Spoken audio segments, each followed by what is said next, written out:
Hello friend, आज के इस वीडियो लेक्चर में मैं आपको बताने जा रहा हूँ कि हमें डैशबोर्ड कैसे क्रिएट करना है।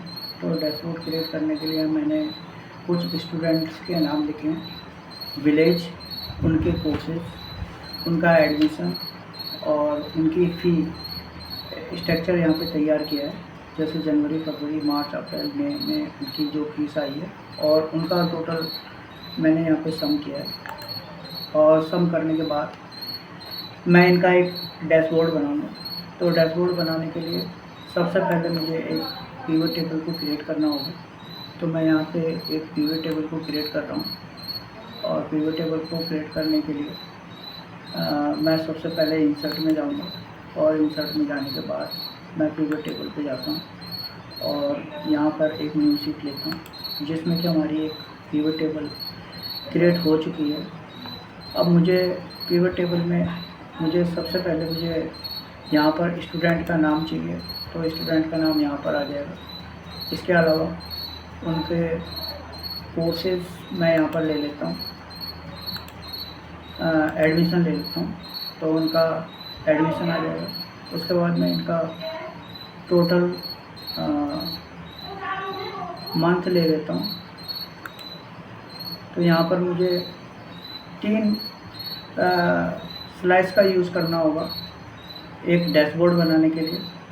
तो सबसे पहले मुझे यहाँ पर स्लाइसर में क्रिएट करता हूँ और मैंने एक स्लाइसर लिया और इस स्लाइसर में मुझे जो जो चाहिए मैं उसका एक स्लाइसर क्रिएट कर दूँगा। तो जैसे मैंने यहाँ पे स्टूडेंट के नाम का स्लाइसर ले लिया है। इसके बाद मैं इनका एडमिशन ले लेता हूँ और इनका टोटल का एक स्लाइसर क्रिएट कर रहा हूँ और मैं यहाँ पर ओके करूँगा।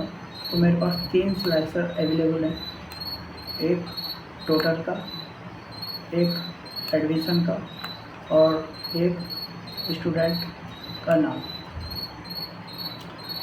इसके अलावा मुझे इसके रो लेवल पे क्लिक करता हूँ और इसके कुछ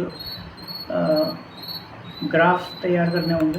तो ग्राफ्स को तैयार करने के लिए मुझे एक मैं कॉलम ग्राफ लूँगा। तो मैं कॉलम पे क्रिएट करता हूँ और मैंने एक स्टूडेंट्स का कॉलम यहाँ पे क्रिएट कर दिया है जिसको कि मैं ग्राफ के थ्रू दिखाऊंगा। दूसरा, फिर से मुझे यहाँ पे क्लिक करना होगा और क्लिक करने के लिए मुझे इंसर्ट में जाऊँगा और इंसर्ट में मैं यहाँ पे लाइन चार्ट लेता हूँ और इसको भी मैं इधर एक जगह पे रख दूँगा।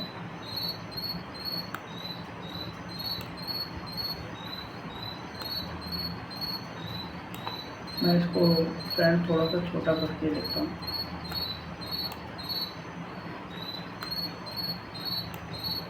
और मुझे एडजस्ट करना होगा।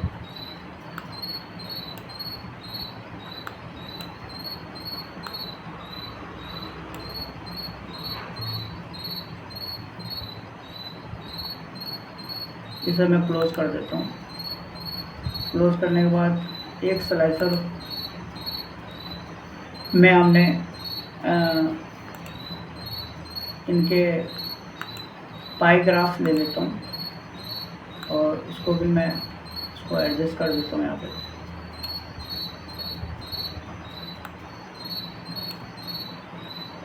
इसके बाद मैं इसको सिलेक्ट करूँगा और सिलेक्ट करने के बाद इसके रो लेवल्स, एडमिशन और सम ऑफ टोटल को मैं यहाँ से हाइड कर देता हूँ। अब मुझे इन्हें ग्राफ्स को सही तरीके से एडजस्ट कर देता हूँ।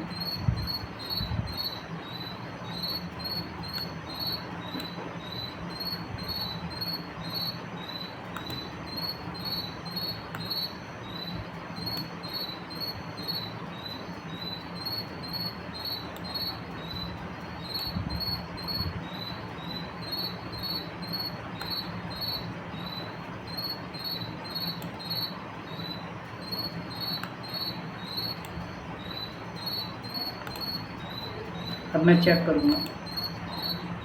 आप देख रहे होंगे कि स्टूडेंट का ग्राफ क्रिएट हो रहा है।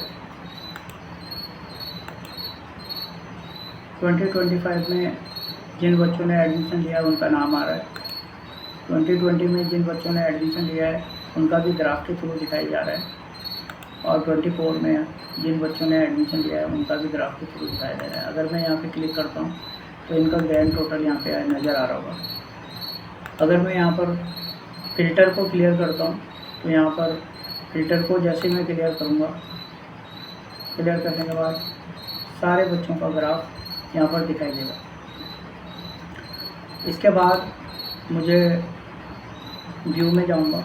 व्यू में जाने के बाद मुझे यहाँ से ग्राइड लाइन को हटा देता हूँ इसे ज़्यादा अट्रैक्टिव बनाने के लिए, और मैं यहाँ पर इंसर्ट में जाता हूँ और इंसर्ट में इसका नाम वर्ड आर्ट से लिखना होगा।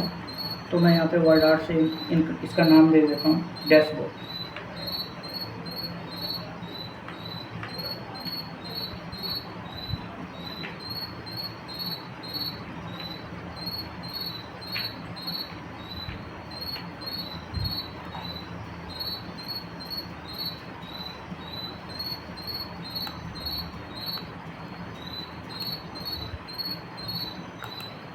अब आप देख रहे होंगे कि हमारा डैशबोर्ड तैयार हो गया है, और मैंने एक बेकार से डाटा को डैशबोर्ड के थ्रू एक अट्रैक्टिव डाटा में कन्वर्ट कर दिया है। तो अगर आपको मेरी वीडियो अच्छी लगे तो वीडियो को लाइक करें, शेयर करें, सब्सक्राइब करें। धन्यवाद।